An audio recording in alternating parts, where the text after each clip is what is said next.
حضرت آیت الله العظما سید علی حسینی خامنه‌ای در راه سربلندی حرم جمهوری اسلامی ایران شهد گوارای شهادت را نوشیدند.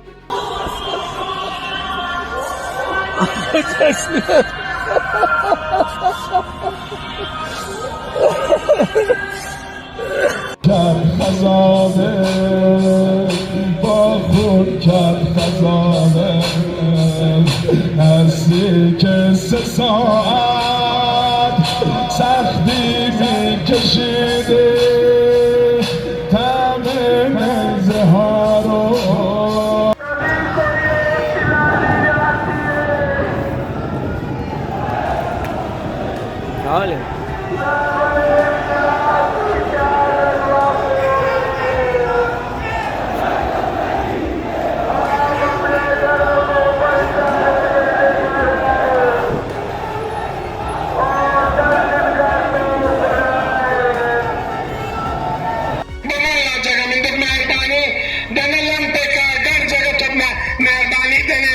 شکریہ.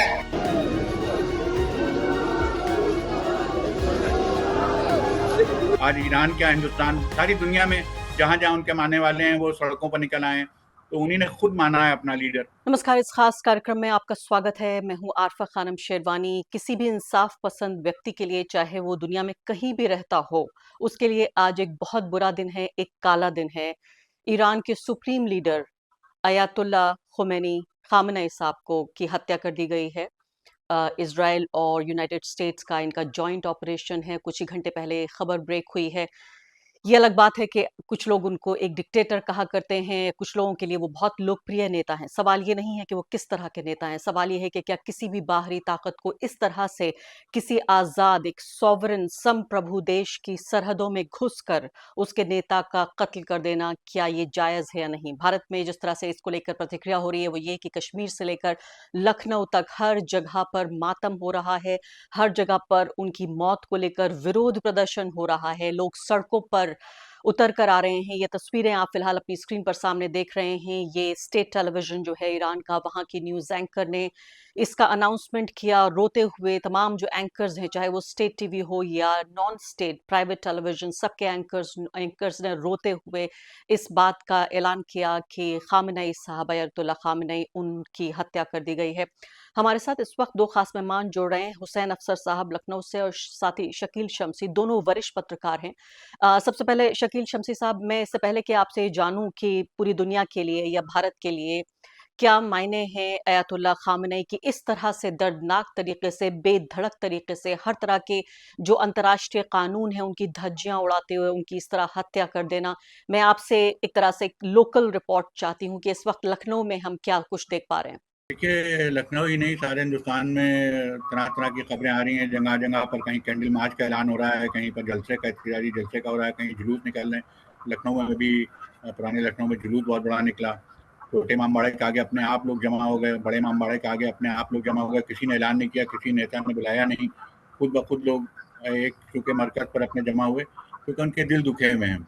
آیت اللہ العظما خامنہ امریکہ کی نظر میں جو بھی ہوں، اور ان کے مقلدین اور ان کے جو شیعہ ہیں ان کی نظر میں وہ ایک بہادر سپاہی تھے، ایک بہادر کمانڈر تھے، ایک ایماندار لیڈر تھے، اور جنہوں نے عیاشی بھری زندگی نہیں گزاری، جنہوں نے اپنی زندگی پوری عبادت اور ریاضت میں گزاری، مسجد میں گزاری. اپنی زندگی میں ان کے صرف محبت تھی، صرف اخلاص تھا، صرف خلوص تھا ان کی زندگی میں، اور انہوں نے اسی وجہ سے وہ تھے. اور شیعوں میں چونکہ گرینڈ مفتی نہیں ہوتے، آیت اللہ العظما ہوا کرتے ہیں، اور وہ آیت اللہ العظما کے عہدے پر تھے. آیت اللہ العظما کو خود اس کا چاہنے والا جو تقلید کرتا ہے، جو اس کو پیروی کرتا ہے، وہ چنتا ہے، وہ سلیکٹ کرتا ہے. تو لوگوں کے آج آپ کو دکھائی پڑ رہا ہوگا ایران میں سڑکوں پر لوگ رو رہے ہیں. کیا کسی ڈکٹیٹر کے مرنے پر روتے ہیں؟ امریکہ جس پر خوش ہو رہا ہے کہ رجیم چینج ہے، تو کیا وہ رجیم چینج نظر آ رہا ہے اس کو؟ سڑک پر لوگ جو روتے ہوئے نظر آ رہے ہیں لاکھوں لوگ، اور وہ لوگ جو کل تک مظاہرے کر رہے تھے وہ آج ان کی اتنی ہمت نہیں کہ سڑک پر نکل سکیں. اس طریقے سے پورا عوام، اور جب کہ بمباری ہو رہی ہے اس میں لوگ سڑکوں پر ہیں، لوگ کھلے میں گھوم رہے ہیں، اور مشہد میں اور کرمانشاہ میں اور مشہد میں، کرمان میں اور تہران میں، ہر شہر میں تقریباً لوگ سڑکوں پر ہیں اور اپنے رہبر کو یاد کریں، کیونکہ وہ پاپولر بہت زیادہ تھے. اللہ کا کرم تھا ان پر کہ وہ پاپولرٹی کی تمام حدوں کو پار کر چکے تھے اور ان سے ان کے عوام بہت محبت کرتے تھے. اور کسی کے بھی مرنے سے مارنے والے سمجھتے ہیں کہ انہوں نے تحریک کو ختم کر دیا یا اس کے جو مشن کو ختم کر دیا، لیکن مارنے والے یہ نہیں جانتے کہ شہید جو ہوتا ہے اس کا مشن مرتا نہیں ہے. شہید کے مرنے سے، شہید کی دنیا سے جانے سے اس کا مشن مضبوط ہوتا ہے. آیت اللہ العظمیٰ خامنئی کا مشن اور مضبوط ہوتا ہے. اور یہ گواہ، یہ جو آنسو سڑکوں پر دکھائی دے رہے ہیں، جو آنسوؤں کا سیلاب ہے، جو اشکوں کا سیلاب ہے، یہ بتا رہا ہے کہ ان کا مشن جو ہے وہ اور کامیاب ہوگا. اور شہادت سے کبھی بھی کوئی مشن کمزور نہیں ہوتا. شہادت ہمیشہ بڑھتے ہیں. جب امام حسین کو مارا گیا، جب امام حسین کو شہید کیا گیا، تو لوگ یہی سمجھتے تھے کہ ان کا مشن ختم ہو گیا. لیکن ان کے فیملی کو اسیر کرنے کے باوجود آج دنیا میں صرف انہی کا نام لیا جاتا ہے. ان کو مارنے والے کا کہیں نہ قبر کا پتہ ہے، نہ ان کے مزار کا پتہ ہے، نہ ان کے جگہ معلوم کے کہاں دفن ہے. تو لیکن ان کے نام کے جلوس ساری دنیا میں اٹھتے ہیں. تو شہادت ایک ایسی چیز ہے جس کو ٹرمپ جیسے کفار تو نہیں سمجھ سکتے. ٹرمپ جیسے دماغی دیوالیے اپن کا شکار لوگ تو نہیں سمجھ سکتے. اور بہرحال افسوس کا مقام ہے. لیکن جی، میں واپس لوٹتی ہوں آپ کی طرف. حسین افسر صاحب، میں آپ سے یہ جاننا چاہتی ہوں کہ اس پر ایک طرح سے ایک ڈفرینس آف اوپینین ہو سکتا ہے کہ کچھ لوگوں کے لیے وہ بہت ہی پاپولر لوکپریہ نیتا تھے، کچھ لوگوں کے لیے وہ ڈکٹیٹر تھے. ایران کے اندر بھی ہم دیکھ رہے ہیں کہ اس میں الگ الگ لوگ اوپینین رکھ سکتے ہیں. میرا یہاں سوال یہ نہیں ہے کہ آج اس پر فیصلہ ہونا ہے کہ وہ ڈکٹیٹر تھے یا وہ ان الیکٹڈ تھے اس لیے ان کو وہاں پر رہنے کا ادھیکار ہے یا نہیں. یہ سوال نہیں ہے. آج کا سوال یہ ہے کہ کیا کسی بھی طاقت کو اس طرح سے ایک امپیریلزم، اور بھارت جیسا دیش جو کہ امپیریلزم کا اتنا بڑا شکار رہا سینکڑوں سال تک، کیا ہمارے یہاں ہم اس کو کیا سیلیبریٹ کر سکتے ہیں؟ کچھ لوگ واقعی ایسے ہیں جو مسلم نفرت میں اس کو سیلیبریٹ کر رہے ہیں، لیکن میں آپ سے یہ جاننا چاہتی ہوں آپ کے لیے اس کے کیا معنی ہیں؟ ایک جرنلسٹ کے طور پر، ایک ایسے ویکتی کے طور پر جو شیعہ کمیونٹی سے آتا ہے، ایک ایسے ویکتی کے طور پر جو لکھنؤ میں رہتا ہے، جہاں سے آیت اللہ جو خامنئی ہیں ان کے دادا بتائے جاتے ہیں، ان کے پوتے ہیں یہ، جو لکھنؤ سے جن کا تعلق تھا اور پھر یہاں سے وہ گئے اور عراق چلے گئے. اس کے بعد آخرکار وہ وہاں ایران گئے اور خومن نام کے ایک گاؤں سے ان کا تعلق تھا، اس لیے خامنئی ہوئے. نہیں، یہ جو روایت ہے کہ وہ یہاں سے گئے، وہ آیت اللہ خمینی کے بارے میں ہے کہ بارہ بنکی کا ایک گاؤں ہے کمتور، وہاں سے ان کے اجداد یعنی ان کے انسیسٹرز جو تھے وہ وہاں گئے تھے. اور وہاں سے میڈیا شروع سے خامنئی و خمینی میں یہ فرق نہیں بتا پا رہا ہے کہ کون خمینی ہے کون خامنئی ہے. بہرحال وہ ایک الگ بحث ہے. صورتحال یہ ہے کہ اس وقت لکھنؤ میں پوری طرح سے، خاص کر کے مسلم علاقوں میں اور بالخصوص شیعہ علاقوں میں، بہت سوگوارانہ ماحول ہے اور عورتیں گریہ و بکا کر رہی ہیں اور لوگ سڑکوں پر نکل رہے ہیں اور قرآن مجید کی تلاوت ہو رہی ہے. اور جو بھی مذہبی پلیسز ہیں وہاں ٹکڑیاں لوگوں کی جمع ہو رہی ہیں اور اس کو سب وہاں سے چل کے چھوٹے امام باڑے، پہلے رومی گیٹ گئے، رومی گیٹ سے چھوٹے امام باڑے گئے، پھر چھوٹے امام باڑے سے پھر بڑے امام باڑے کی طرف آ رہے ہیں. بڑے امام باڑے میں پولیس اندر جانے نہیں دے رہی ہے اور چھوٹے امام باڑے میں 8:30 بجے اعلان ہوا ہے کہ ایک تعزیتی جلسہ ہوگا. سوال یہ ہے کہ ہم نے بحیثیت جرنلسٹ، ہم شیعہ ہیں، ہم نے سمجھا ان کو اسی طرح سے، لیکن ہم نے ان کو ایک یودھا بھی مانا، اور ایک ایسا یودھا کہ جو کبھی بکا نہیں، کبھی ٹوٹا نہیں، اور کبھی اس نے اس طرح کے حرکتیں نہیں کی جو عام طور سے لیڈر کرتے ہیں گے.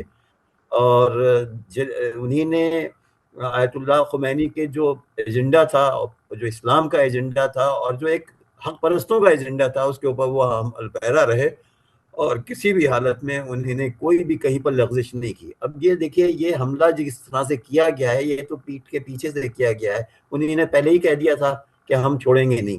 تو اب سوال یہ ہے کہ امریکہ نے جو حملہ کیا وہ انہیں نے دھوکہ دے کر کیا، اور کسی بھی ریلیجس لیڈر کو اس طرح سے نہیں وہ کرنا چاہیے تھا کہ جس طرح سے انہوں نے کیا. وہ ان کا مقصد یہی تھا کہ جو ہائر اسٹیج پر لوگ بیٹھے ہوئے ہیں ان کو ختم کرو، اور اس میں وہ کسی حد تک کامیاب ہو گئے. لیکن ایران ان کو چھوڑنے والا نہیں ہے، کیونکہ وہ وہاں کے ایک ایک سپاہی اور ایک ایک شہری کے رگ و پے میں پوری طرح سے خامنئی اور خمینی کی جو محبت ہے وہ داخل ہو چکی ہے گی. اور آپ دیکھیے کہ جس طریقے سے 5 ملکوں کے ایئر بیس کے اوپر حملے کیے گئے، جس کو یہ پروپیگنڈا کیا جا رہا ہے کہ ان ملکوں پر ایران نے حملہ کیا، ان ملکوں پر نہیں کیا بلکہ امریکن ایئر بیسز پر کیا.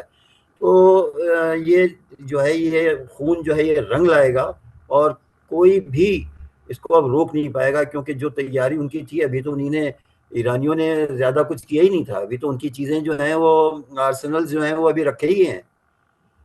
اس طرح سے انہیں نے جو لڑائی لڑی اور جو لڑ رہے ہیں اس میں بار بار خبریں آ رہی ہیں. آج بھی ٹرمپ نے ان کو یہ وارن کیا ہے کہ اب اگر وہ نہیں ٹالتے ہیں، ریٹیلیٹ کرتے ہیں، تو ہم اس سے زیادہ ہنگامہ کریں گے اور اس سے زیادہ ہم سخت حملہ کریں گے. وہ کس طرح سے کامیاب ہوتے ہیں یہ دیکھنا ہے. حسین افضل صاحب، میں آپ سے 2-3 چیزیں جاننا چاہتی ہوں، اور شمسی صاحب سے بھی، کہ یہ بتائیے کہ ہم اس کو ایک طرح سے، میں نے کہا کہ یہ انصاف کی، برابری کی، اور جو امپیریلزم ہے، جو آج کے دور میں امریکہ کا امپیریلزم ہے، اور جس طرح کی شیطانی طاقتیں ہم دیکھ رہے ہیں جو اسرائیل سے ابھر کر آ رہی ہیں، معصوم بچے، عورتیں، ان سب کا قتل. یعنی کہ ایران میں دیکھیے ابھی کم سے کم 100 معصوم بچیوں کا قتل کر دیا گیا سر عام. اگر ان کے لیے اتنا آسان تھا خامنئی، آیت اللہ خامنئی کو قتل کر دینا، تو سیدھے ان کو قتل کرتے پہلے 100 بچیوں کو مار دینا. میں یہ پڑھ رہی تھی رپورٹ کہ اس ٹاؤن میں جہاں کا یہ ذکر ہے، وہاں صرف ایک بوائز کالج اور ایک گرلز بوائز اسکول اور ایک گرلز اسکول تھا. اس کا مطلب یہ ہوا کہ ایک ہی اسکول میں یہ ساری بچیاں جاتی تھیں، یعنی پوری کی پوری ایک ٹاؤن کی نسل تباہ کر دی گئی. تمام لڑکیوں کو مار دیا گیا جو اس اسکول میں موجود تھی. میں آپ سے یہ سمجھنا چاہتی ہوں، سوال نمبر 1 یہ ہے کہ یہ فرسٹ آف آل یہ ہوا کیسے؟ ممکن کیا امریکہ کو اتنی پرسائز انفارمیشن کہ ان کے کمپاؤنڈ پہ ہی بمباری کر دی جا کر؟ کیا ایران کا جو پورا ڈیفنس، ایئر ڈیفنس میکنزم تھا، وہ کس طرح فیل ہو گیا؟ ہم تو یہ بات بہت سنا کرتے تھے کہ ایران کا جو اپنا ڈیفنس کا میکنزم ہے وہ بہت اسٹرانگ ہے. دوسرے، کیا آپ کو اس بات پہ بھی شک ہے کہ یہ کوئی اندرونی غدار رہا ہوگا جس نے اتنی پرسائز انفارمیشن دی، اور ان کو نہ صرف کہ وہ بلکہ ان کی بیٹی اور ان کے جو نواسے ہیں شاید 1 یا 2، ان کا بھی قتل کر دیا گیا ہے؟ اور آگے بڑھنے سے پہلے ایک ادنا سی گزارش کہ آپ ممبر بنیے میرے چینل کا، عارفہ خانم شیروانی.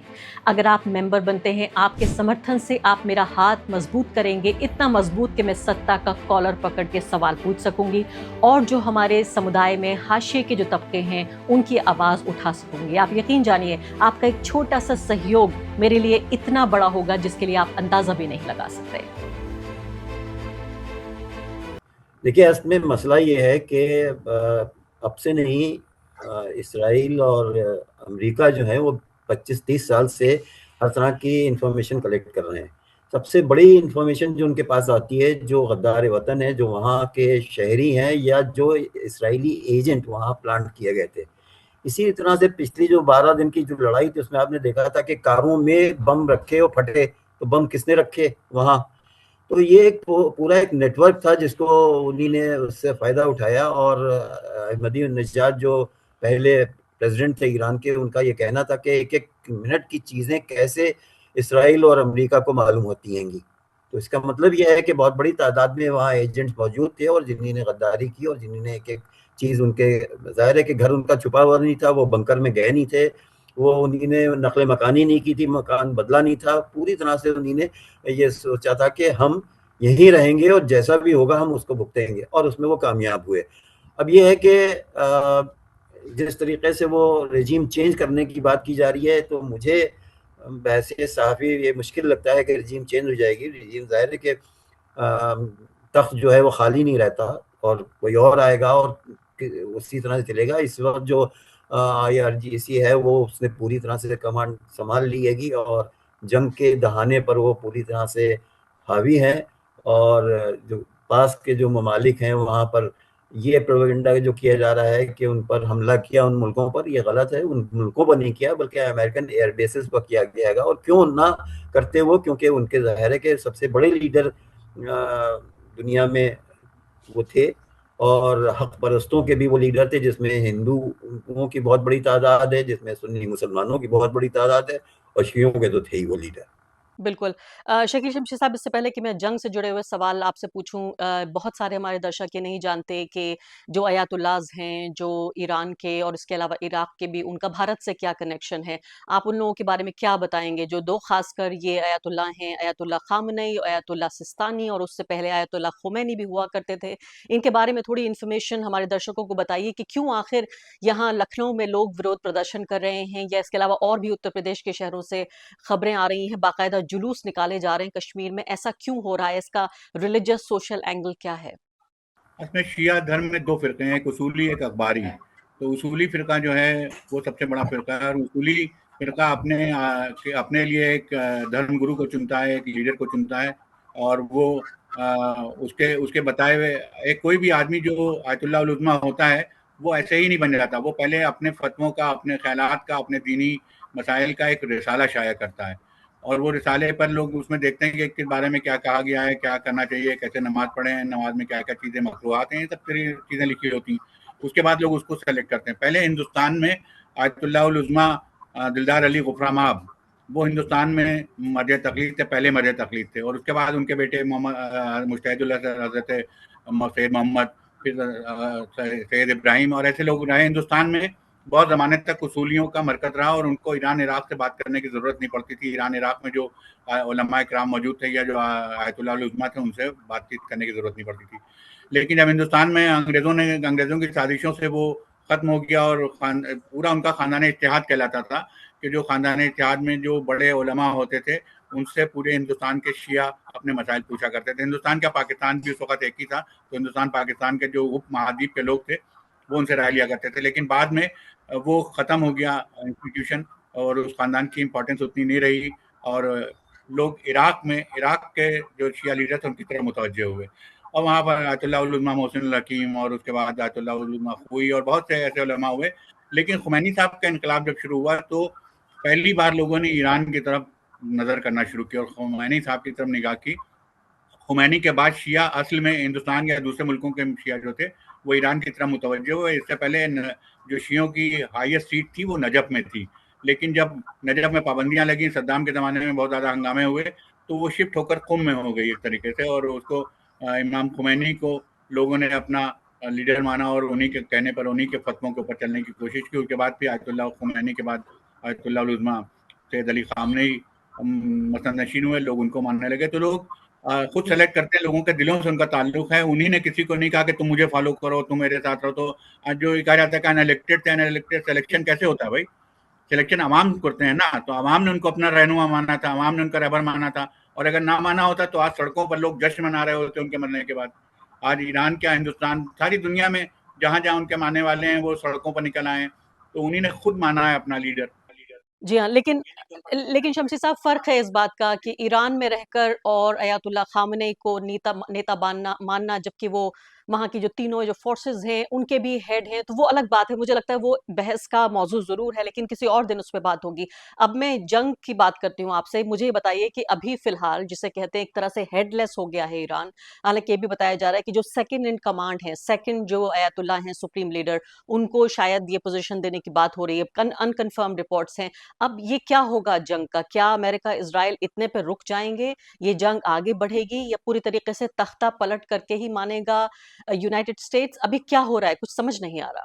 دیکھیے، تختہ جو ہے وہ امریکہ اور ایران میں الگ الگ ہے. ایران میں عوام کا چنا ہوا تختہ ہے، اور امریکہ میں جو ڈیموکریٹک پارٹی اور ریپبلکنز کا چنے ہوئے تختے ہیں، تو ان کے اور ان کے دونوں کی اس میں الگ ہے. اور اتنا آسان نہیں اکھاڑ پھینکنا. جہاں کے لوگ سڑکوں پر، جب تک ایک آخری ایرانی زندہ ہے تب تک تختہ پلٹ نہیں ہو سکتا.